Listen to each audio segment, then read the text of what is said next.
Now, some schools in France will be taking part in a national trial to get students to wear uniforms. The experiment comes after the government banned the wearing of abaya. Now, that's a long dress worn by some Muslim women and girls in public schools last year. Cullen with more. Wearing a uniform is not part of school life for almost all children in France, but the government wants to try out introducing one set dress code.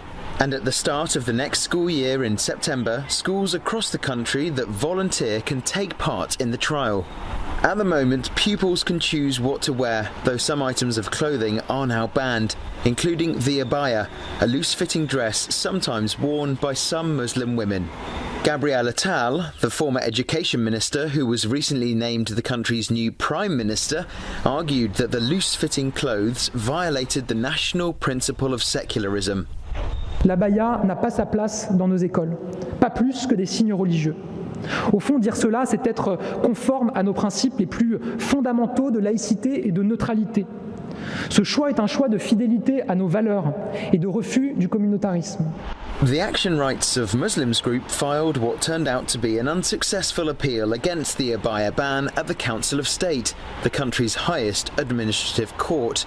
The group says the ban impacts pupils as young as 14. Elles nous appellent à la sortie de l'école à 4h30, 5h, le samedi, des fois même le dimanche, et on répond tout de suite à leurs attentes. On a les parents qui sont choqués aussi, qui ne savent pas quoi faire.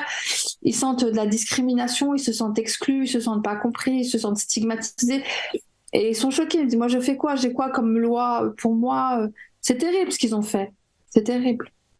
One of the most well-known examples of the controversy surrounding Islamic clothing in French schools took place in 1989 in the town of Cullen, north of Paris. 3 girls were expelled for refusing to remove their headscarves. The expulsion sparked months of media, political and social debate here in France, and the arguments and counter-arguments are famously known as l'affaire du foulard, the scarf affair. Following on from the 1989 controversy, the French Parliament passed a law in 2004 prohibiting the wearing of conspicuous religious symbols in public schools. That includes Christian crucifixes, Jewish skullcaps, Sikh turbans and Islamic headscarves. Some argue that the government's secular objectives are not grounded in the well-being of students. C'est simplement, encore une fois, de pouvoir se faire un nom, de pouvoir parler d'une certaine fermeté, de rentrer dans un discours dans lequel on va insister sur le fait de civiliser certains sauvageons, certains ennemis de l'intérieur. Et ce discours-là, forcément, pour des personnes comme moi, on est complètement en conflit avec cette pensée-là. C'est une pensée coloniale qui est très dangereuse. A 1905 law enshrines the division of church and state in France, but nearly 120 years later, deep divisions remain between the state and religious groups, and also over whether ministers can find a uniform agreement on school clothing. Cullen, CNA, Paris.